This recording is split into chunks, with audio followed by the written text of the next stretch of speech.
Narito na ang mga malalaking balitang Central Luzon ngayong araw. Governor Delta muling tatakbong gobernador, Vice Governor Lilia susubok rin ng re-election sa Pampanga. Ex-Candaba Mayor Danilo Bailon tatakbong gobernador ng Pampanga, sugal kanya raw lalabanan. Zambales Governor Hermogenes Ebdane nag-file ng COC para sa re-election. Fernando Alvarado maglalaban naman sa Bulacan at publiko, pinag-iingat sa mga investment scams.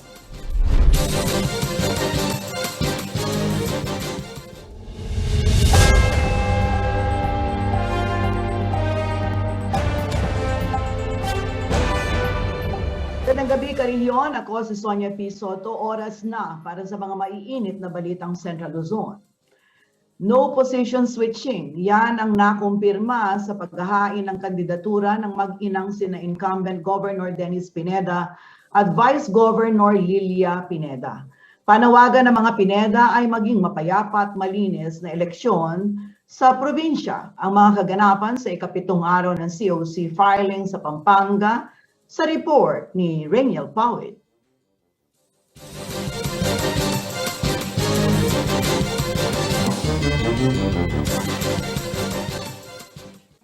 Isang araw bago magsara ang filing ng Certificate of Candidacy ay nagtungo sa tanggapan ng COMELEC Pampanga ang mag-inang sina Governor Dennis Pineda at Vice Governor Lilia Pineda. Matapos ang ilang araw na agam-agam sa posibilidad ng position switching, kinumpirma ni Governor Delta na mananatili silang tatakbo sa kani-kanilang dating posisyon. Maliban sa pangakong pagpapatuloy ng mga programang pang-edukasyon, infrastruktura at kalusugan sa probinsya, mahiling si Governor Pineda sa lahat ng kakandidato sa lalawigan. May parang hindi nabababa tayo, titigil tayo sa pagsaservisyo. Ang importante makagain tayo ng kaibigan. Yun ang importante sa atin. So, hindi rin natin masabi later on yung mga maahang na salita. Sabi naman ni Vice Governor Lilia Pineda, nais niyang lalong masiyasat ang problema ng mga district hospital sa lalawigan lalo na ngayong may health crisis. Talang mga hospital na ng probinsya, kailangan pagawalan na kalanya at kailangan din tao kay health kalusugan ng Pilipinas. Una naman na naghain ng COC para sa kanyang re-election bid ang isa pang anak ni Vice Governor Pineda na si Pampanga 2nd District Board Member Maylene Pineda Cayabyab nitong October 5. Habang ngayong araw rin naghain ng COC for re-election si Lubao Mayor Esme Pineda. Base sa October 7 report ng COMELEC, dalawa na ang gubernatorial aspirants sa probinsya na naghain ng kanilang kandidatura. Unay si former Candaba Mayor Danilo Bailon at si incumbent Governor Delta Pineda. Sa latest count ng COMELEC, higit 1.4 million ang registered voters ng Pampanga. Reniel Pawid, CLTV News.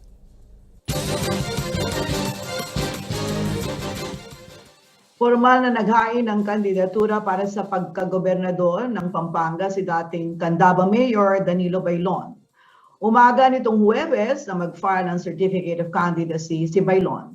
Kabilang daw sa kanyang mga nais tutukan sakaling maupo sa pwesto ay ang pagbuksa sa sugal na isa umanong ugat ng kahirapan sa lalawigan. May detalye ng balitang yan si Paolo G. Santos.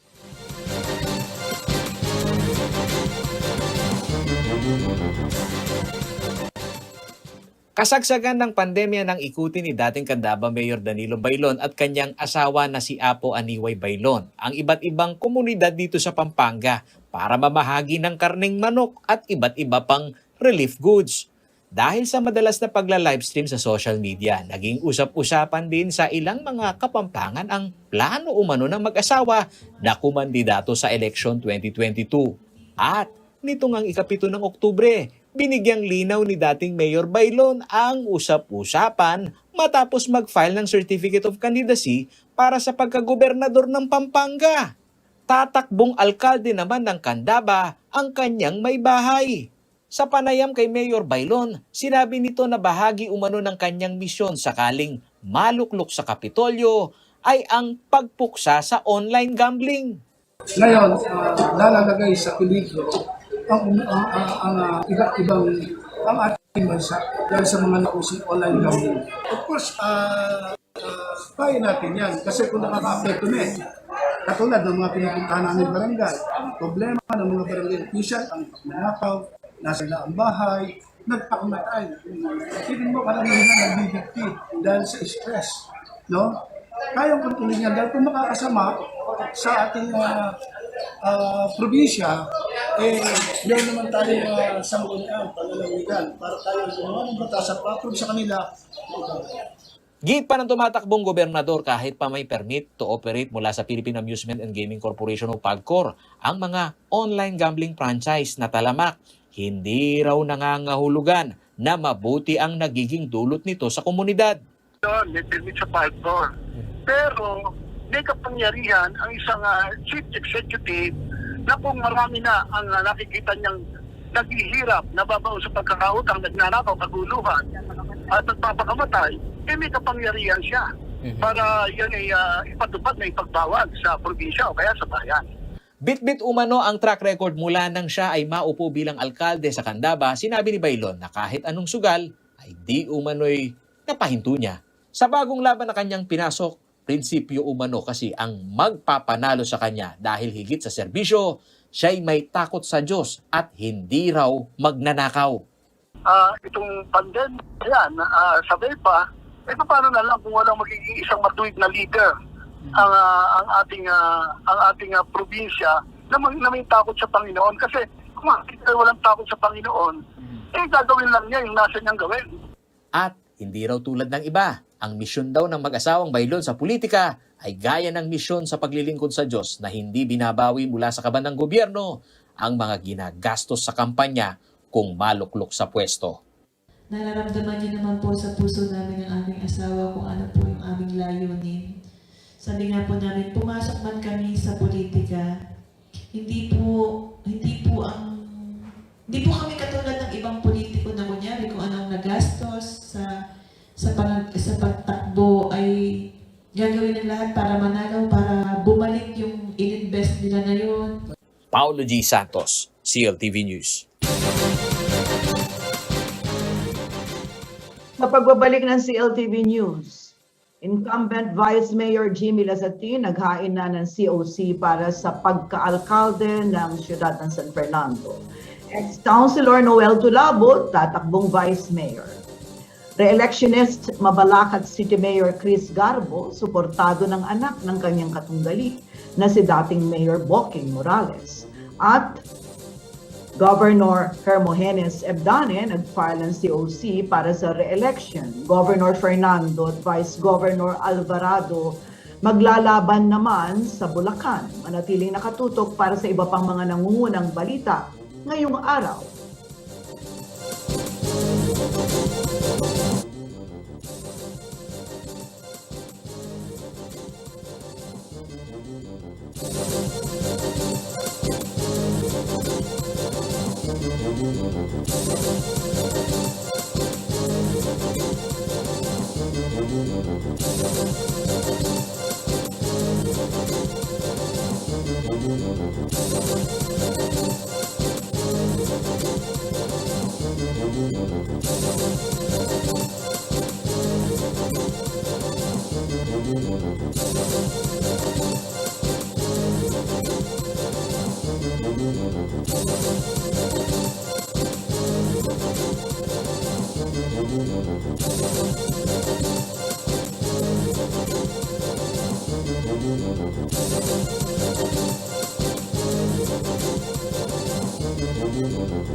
Ibabalikan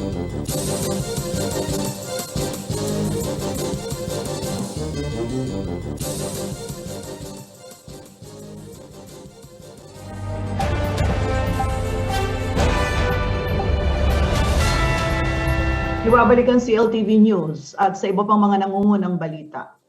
Formal nang naghain ng kanyang Certificate of Candidacy para sa pagkaalkalde ng City of San Fernando, Pampanga, si Vice Mayor Jimmy Lazatin. Makakatambal niya si former at three-termer City Councilor Noel Tulabut. Ang Lazatin Tulabut slate ay bahagi ng Partidong Aksyon Demokratiko. Si Rainiel Pawid ang may report.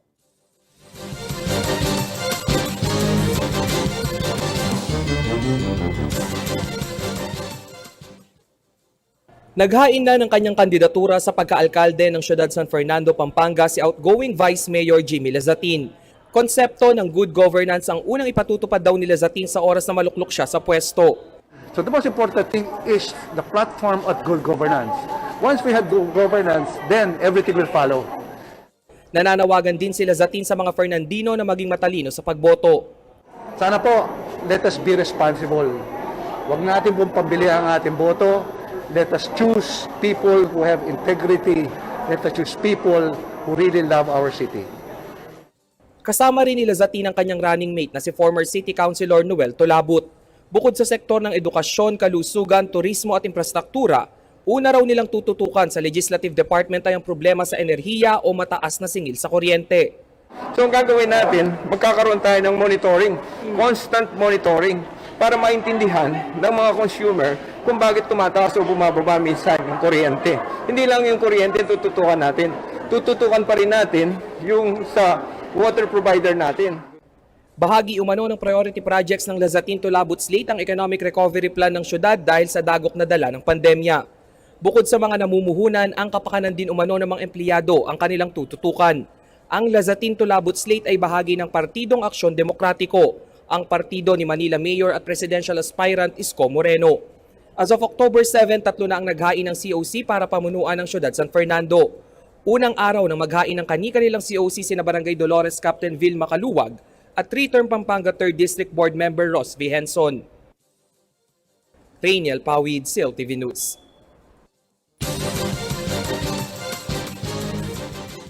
Sa re-election bid ni Mabalacat City Mayor Chris Garbo, kapuna-puna na hindi bumitaw sa kanyang lineup si Councilor Marjorie Sambo, anak ni dating Mayor Marino Boking Morales.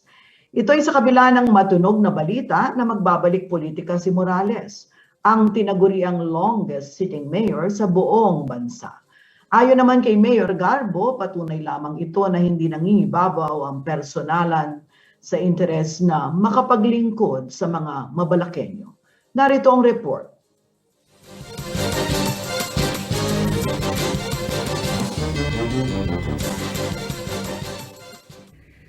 Tila napintahan ng kulay asul ang labas ng tanggapan ng Comelec Mabalacat nitong Huwebes ng umaga, October 7. Makikita ito mula sa mga t-shirt ng mga supporters, banderitas at iba't ibang tarpaulin na nagpapakita ng suporta sa paghain ng Certificate of Candidacy ni Mabalacat City Mayor Chris Garbo. Anya, ang paglabas ng kanyang mga taga-suporta ay hindi umano inasahan. I was shocked. No? Talaga pong nasurpresa. Hindi ko po inakala na gano'n, na overwhelming ang mga tao po. We don't know that. Hindi ko po anticipated yan because you know, meron po tayong protocols na sinusunod. But what can I do? Sa kanyang re-election bid, matunog rin ang usapan na muling magbabalik sa politika sa Mabalacat si dating Mayor Marino Boking Morales, ang longest sitting mayor na naupo sa pwesto sa loob ng 22 taon. Pero ayon kay Garbo, wala siyang nararamdaman na tigatig dahil matalino umano ang mga botante sa Mabalacat at nauunawaan kung sino ang nag-deliver ng tama. Yung sa akin po, wala naman akong sasabihin pa eh. Because my platform of government have already been delivered to the people. Na-deliver na po eh. Ang tanungin po natin dito, sila. They have already served the people. And even yung kasama nyo po sa media, Nag-serve po yan even to the previous mayor. Ang mga katagang binitawan naman ni Liga ng mga Barangay President at Konsehala Marjorie Morales Sambo ang gumarantiya na higit sa kadugo o laman ang pananaw sa pangungobierno ng City Council slate ni Garbo ay nasa tamang direksyon. Dito inamin ni Morales Sambo na nag-usap silang mag-ama at tumangging sumama sa liderato ng gustong magbalik na alkalde. Nag-usap muna kami na kung maaari tingnan muna niya at pag-aralan niya mabuti kung yung paghahabol ba niya is talagang taos sa kanya at talagang kung ano yung mga plano niya. At nakikita naman natin, ngayon nandito ako sa Team MCG dahil hindi ko nakita ko na mas maganda kung nandito ako.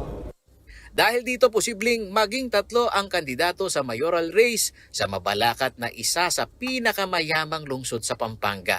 Sakop nito ang 90% ng industrial zone ng Clark. Tanging si Deng Pangilinan, isang broadcaster, ang bagong muka na kandidato na independent.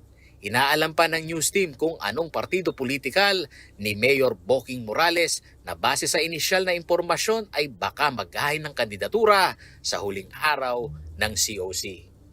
Paolo G. Santos, CLTV News. Muling naghain ng kanyang kandidatura si Zambales incumbent Governor June Abdane para sa kanyang ikalawang termino.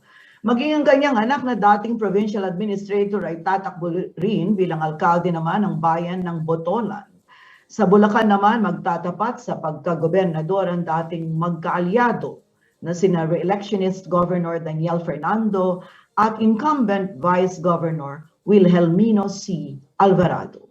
Ang sitwasyon ng COC filing sa rehiyon, alamin sa report ni Rainiel Pawi.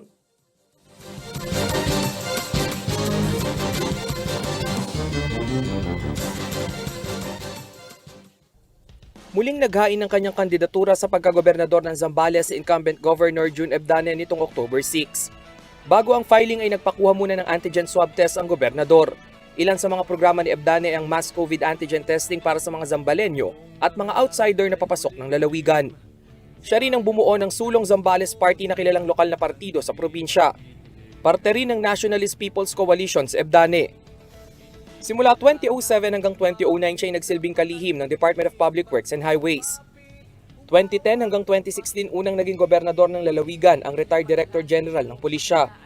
Noong 2016 elections ay natalo siya ng isa pang kilalang political heavyweight ng Zambales na si former Governor Amor Deloso. 2019 ang talunin niya si Deloso sa parehong posisyon. Samantala naghain na rin ang kandidatura sa pagkaalkalde ng Botolan ang dating provincial administrator at anak ni Governor Abdane na si June Omar Abdane. Habang ang isa pa niyang anak na si Iba Mayor June Rancet ay susubok din ng re-election. Sa lalawigan naman ng Bulacan naghain na ng Certificate of Candidacy si incumbent Governor Daniel Fernando bilang punong lalawigan ng Bulacan sa ilalim ng partidong National Unity Party. Katuwang niya sa pagtakbo si Bukal Alexis Castro na lalaban para sa posisyon ng vice-gobernador. Ilang dating miyembro rin ng PDP Laban at iba pang partido ang lumipat din umano sa National Unity Party upang samahan at suportahan ang laban para sa muling pagtakbo ni Fernando sa darating na 2022 national and local elections. Kabilang dito sina Malolos Mayor Gilbert Gatchalian, San Ildefonso Mayor Paula Carlatan, hanggat Mayor Leonardo De Leon na ngayon ay tatakbo para sa posisyon ng pangalawang punong bayan. Lumipat din sa NUP ang anak ni Brother Eddie Villanueva at Mayor ng Bukawi na si Eduardo Jose John Villanueva Jr. at ang kanyang buong pangkat mula sa PDP patungong NUP. Si Fernando ang standard bearer ng NUP at makalalaban nito ang dating kaalyado na si incumbent Vice Governor Wilhelmino C. Alvarado na kamakailan lamang ay lumipat sa PDP Laban. Ang kanyang may bahay na si dating Representative Marivic Alvarado ang nag-file ng kanyang COC nitong Miyerkules. Katambal naman ni C. Alvarado ang dating katunggali na si ex-Governor John Mendoza na tumatakbong vice-gobernador. Rainiel Pawid, CLTV News. Sa pagbabalik ng CLTV News, City of San Fernando Councilor Reden Halili susubok maihalal muli pagtakbo ni Vice President Leni Robredo bilang Pangulo, suportado raw niya. Publiko pinag-iingat sa mga investment scams, manatiling nakatutok at magbabalik ang CLTV News.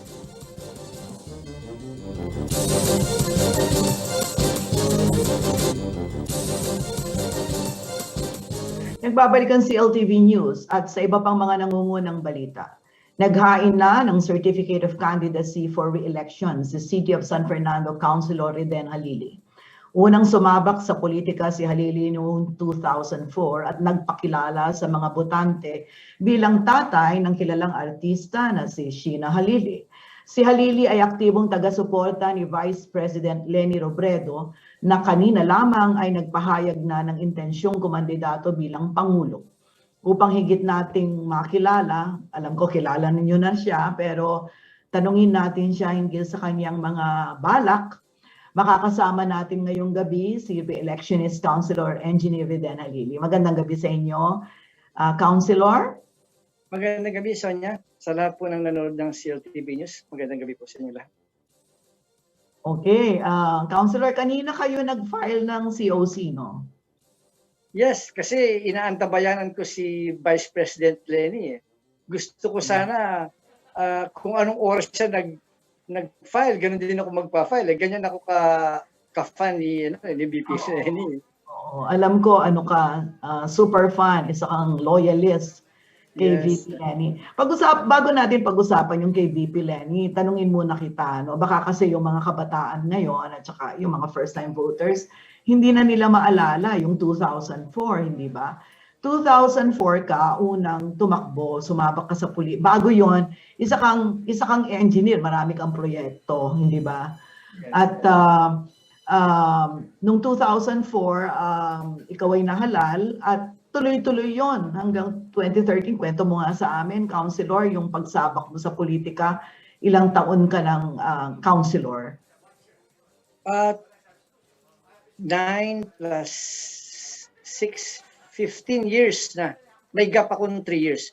Yung ang natatandaan ko noong 2004, nag-apply ako kay Mayor Oca Rodriguez, running for Mayor Oca Rodriguez, to be one of his councilors. Sabi niya, Reden, pang number 33 ka, sabi niya.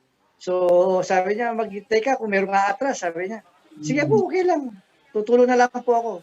And then, mayroong isang Sonia Soto, inutusan ako maghanap ng lugar kung saan gaganapin yung press conference. Tapos, hindi pa man ako nakakahanap, tinawagan ako ni Sonia Soto. Reden, magbalik ka, Kenny. Magbalik ka rito.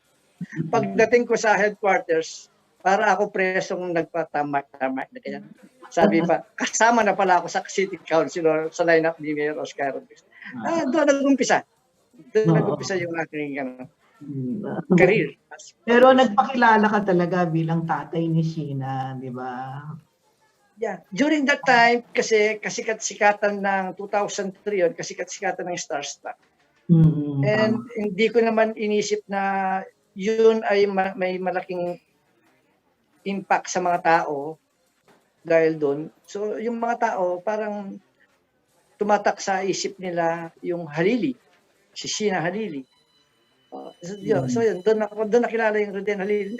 And siguro meron ding dalang tulong yung kasama ka ni Mayor Oca Rodriguez at saka ni EDSA as the Mayor and Vice Mayor. Okay. So ito bang iyong pagtakbong ito ay third term mo na o second term dito sa pangalawang pagbabalik mo? Pangalawa This pala. will be my third. Third. So, Yeah, if God's willing, third term. okay. Ang alam ko, aktibo ka dito sa pag porsigido ka na di ba, na interview nga kita sa perspektiba, kayo nila Among Ed, kayo nila Kel, Kiwa, hindi ba, yung kabataan na nagsasalita para kay VP Leni. O ngayon, nakontento na kayo, lalo na ikaw, masaya ka na kasi kanina nagdeklara na siya, sinabi na niya na siya'y tatakbo bilang Pangulo o sa pagkapangulo ng ating bansa. Anong nararamdaman mo ngayon, Councilor? Di ba nabanggit ko last time na in-interview mo ako sa perspektiba? Ngayon lang ako masyadong naging concern sa national election, especially particularly sa presidential election. Nung nag-announce siya na lalaban ako, naiyak ako. Kasi masyado ko nang dinaramdam yung nangyayari sa bansang Pilipinas. And hindi ko naman pwedeng gawin yung gusto kong gawin para maging instrumento ng pagbabago kasi malit na tao lang ako eh. So sa pamamagitan ng pagsuporta ko kay VP Leni, parang nakakikita ko, naging part ako nung kung mananalo si VP Leni, na sigurado naman mananalo, na naging part ako dun sa nag-push sa kanya, nag-encourage sa kanya, na sumuporta at tumulong sa kanya para magkaroon ng pagbabago, kaginhawaan sa bansang Pilipinas. At syempre, meron siyang line-up, no? Alam mo na ba kung sino yung kanyang magiging vice president? According to our group chat, si Sen Kiko Pangilinan. Kapampangan eh. Sen Kiko Pangilinan. Maganda yung tandem na yun, ano? At dito sa yung pangatlong termino mo sa pangalawang pagbabalik mo, kasi naka-9 ka nung una, 2004 to 2013, tapos ang kasunod, meron kang liban na 3 taon, no? So 2019 ka na muling 2016 ka muling tumakbo, pagkatapos 2019, tapos ngayong 2022 tatakbo ka uli for your last term. Kumusta naman ano naman ang timpla mo sa mga Fernandinos? Alam ko dahil matagal ka na diyan, lumalim na ang relasyon mo sa mga Fernandino voters. Kilala mo na siguro ang napakaraming mga tao dito sa ating syudad, hindi ba? Meron ka ng, kumbaga, ikaw ay veterano ng councilor. Ano yung mga bagay na nakikita mo na kailangan mong i-address kapag ikaw ay nakabalik bilang konsihal? Siguro magpo-propose tayo ng mga batas na nakapatungkol sa COVID, sa kalusugan, at kung paano tayo makabawi sa ating ekonomiya through legislations. Alam mo naman, ang mga councilors, ang trabaho lang yan is legislation lang. Hindi tayo nagpapagawa ng tulay, nagpapagawa ng barangay health center. So, ang nakikita ko naman dyan, na kung bakit yung mga tao is hindi sila umihiwalay sa akin at patuloy nila ako sinusupport. Dahil siguro sa nakita nila, during my incumbency, talagang nagtatrabaho ako. Nag-iisip na nagiging very observant ako kung anong mga bagay na pwedeng gawing ordinansa o ng mga resolution para makapag-abot ng opinion sa Chief Executive o sa ibang mga institusyon or organization para makatulong sa siyudad ng San Fernando. And sabi ko nga, ang mga councilors kasi, ang trabaho niyan is gumagawa ng batas na doon mo sila makikilala, doon mo sila makikita kung nagtatrabaho o hindi.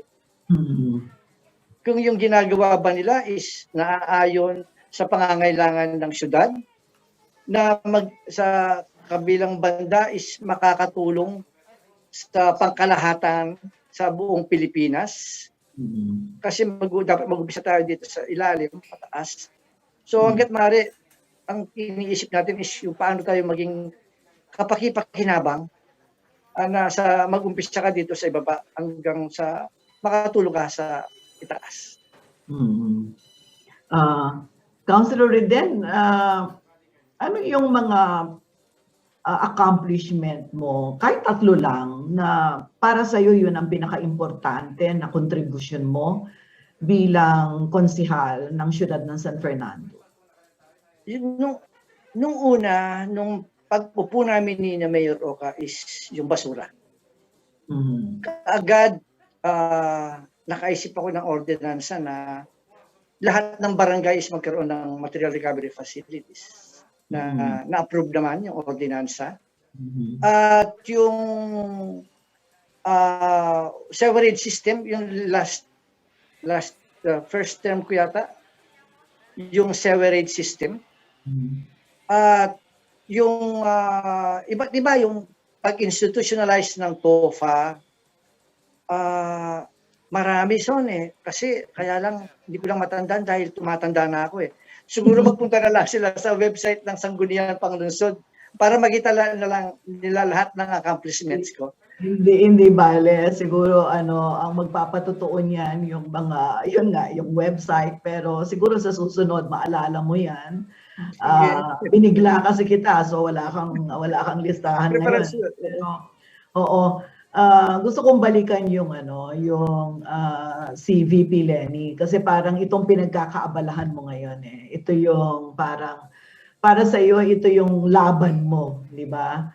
Parang mas nakafocus ka sa laban ni VP Lenny sa pagkapangulo ng bansa kaysa sa sarili mong laban dito sa Yes, totoo yan. At hindi ka ba nabigla nung sabihin niya o lumabas sa mga dyaryo kanina na siya'y tatakbo bilang independyente? Samantalang magkapartido kayo dati, pareho kayong Partido Liberal, hindi ba?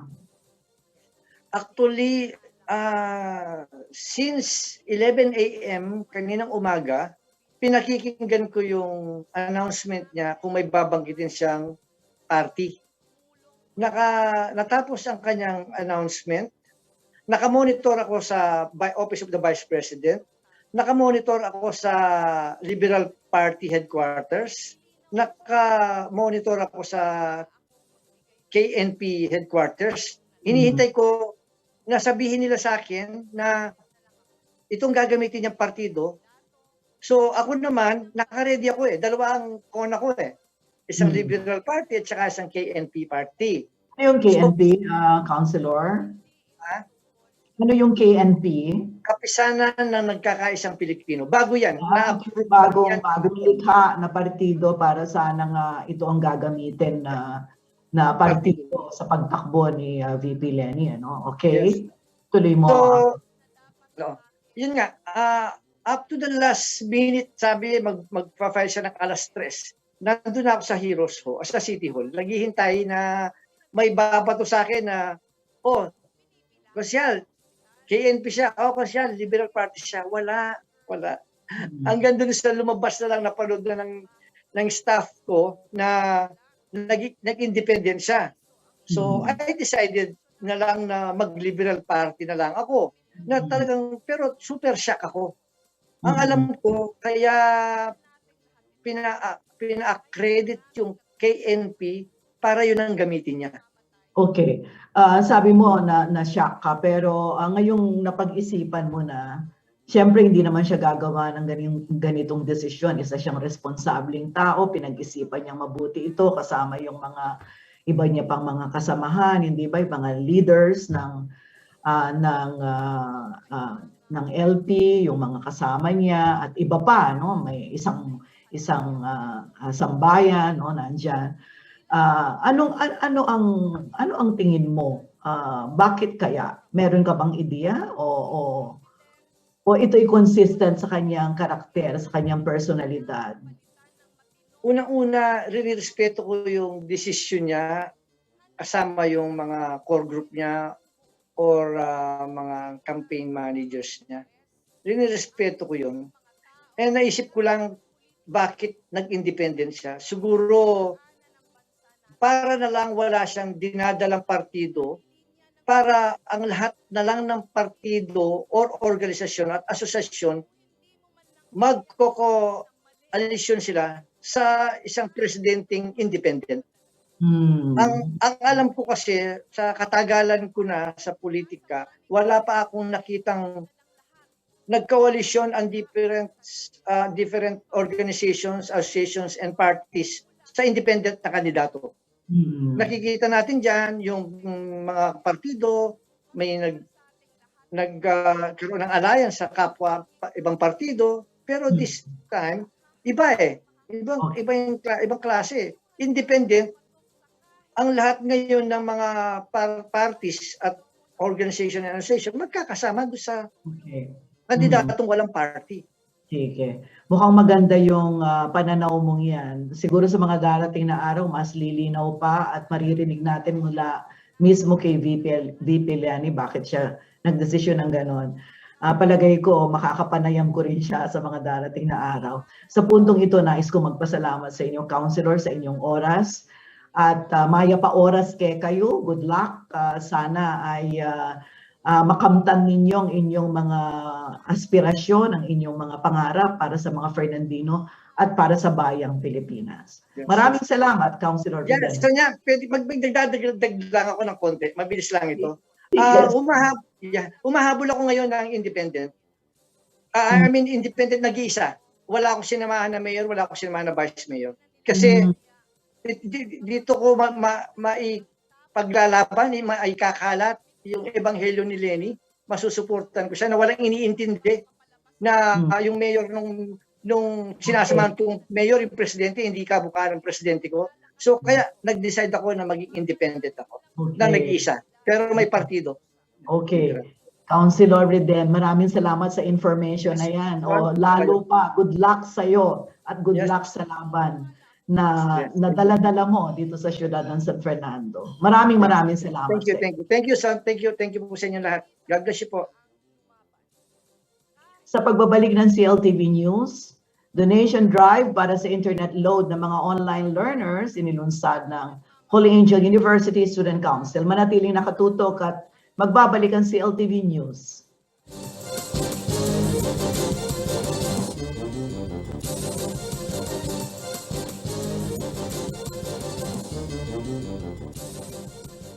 Nagbabalik ang CLTV News at sa iba pang mga nangungunang balita. Ilang event suppliers umano sa rehiyon ang naging biktima ng investment scams ayon sa Central Luzon Event Suppliers Association. Paalala ng grupo sa kanilang mga miyembro, huwag basta magtitiwala sa mga investment schemes na to because they are too good to be true. Isang webinar naman na isasagawa ng Securities and Exchange Commission para mabigyan ng sapat na kaalaman ang publiko sa pag-iwas sa investment scams. Narito ang report.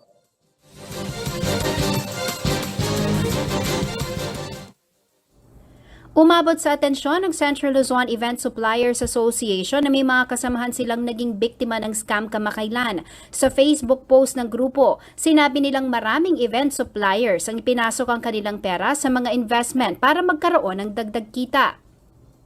At dahil marami ang gipit ngayong pandemya, marami rin ang sumusubok sa bilis yaman schemes gaya ng recruitment, pyramiding, double your money deal at ang hindi otorisadong pag-i-invest ng pera. Hindi naman kasi kailang economic impact ng pandemya sa kanilang sektor dahil ipinagbabawal pa rin ang mga social gathering. Ikinalungkot ng Central Luzon Event Suppliers Association ang pangyayari at pinaalalahanan ng ibang event suppliers na maging mas maingat sa mga ganitong uri ng scams. Huwag daw mag-invest o maglagay ng pera sa mga bagay na hindi lubusang naiintindihan. Halimbawa, ang 30 to 40% return of investment daw sa loob ng ilang linggo ay isang panlaloko kung minamadali kang magdesisyon para mag-invest sa kanilang iniaalok dahil baka mapag-iwanan ka, magdalawang isip ka na raw dahil malamang scam yan. Ilang mga uri pa ng pangloloko ang ibinigay na halimbawa ng grupo upang mabigyang babala ang iba nilang kasamahan, gayon na rin ng publiko. Ang totoong investor daw ay magbibigay ng sapat na panahon sa kanilang potential investors na pag-aralan at itindihin ang kanilang options.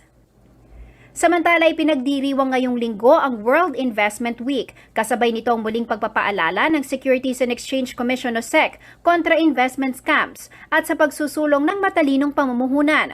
Ang World Investors Week ay isang pandaigdigang kampanya ng International Organization of Securities Commissions.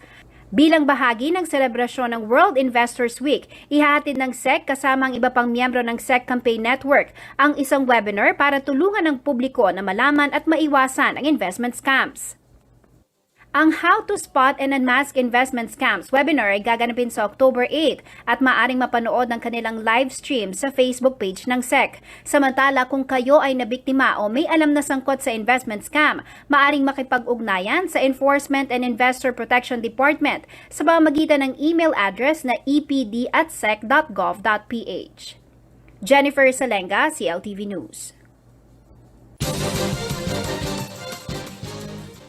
Isa na marahil sa mga maituturing na necessity o pangangailangan ng karamihan sa atin ang internet connection. Dahil kasi sa pandemya, nalimitahan ang paglabas-labas ng mga tao at maraming aktibidad o pakikipagtransaksyon ang ginagawa na lamang online, gaya na lamang ng pag-aaral.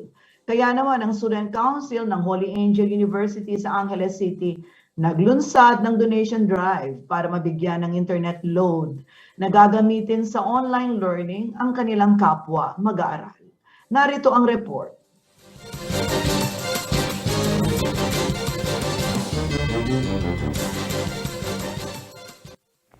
Matapos ang isang taong pagpapatupad ng blended learning sa sektor ng edukasyon, ramdam pa rin sa muling pagbabalik eskwela ang mga problemang kaakibat nito, kagaya na lamang ng load para sa internet na kailangan sa virtual learning ng mga mag-aaral. Dahil sa epekto ng COVID-19, may mga magulang na nawalan ng trabaho o di kaya naman hindi sumasapat ang kinikita para matustusan ang ganitong pangangailangan ng kanilang mga anak upang may pagpatuloy ang kanilang pag-aaral. Kaya naman naisipan ng Student Council ng Holy Angel University o HOW na mag-organisa ng donation drive sa kanilang paaralan upang makaagapay sa mga kapwa nila mag-aaral na may ganitong problema. Ang proyekto, tinawag nilang Hawak Kamay, Edukasyong Panlahat mula sa Masa para sa Bata Donation Drive. Ayon kay Kenneth De Guzman, presidente ng Holy Angel University Student Council, una na nilang inulinsad ang proyekto nitong 2020 kasabay ng pandemya. Yung Hawak Kamay, Edukasyong Panlahat mula sa Masa para sa Bata is a donation drive po relaunched by the University Student Council of HAU. As the title implies, Hawak Kamay po, we aim to extend our hands sa ating mga kapwa Angelites by providing them prepaid load assistance every month. Dahil bilang pinakamataas na konseho, we recognize a shared struggle po within and outside the bounds of HAU. So nais po nating tulungan ng ating mga kapwa estudyanteng may kinakaharap na problema sa online classes at internet connectivity kahit sa maliit na halaga lang po.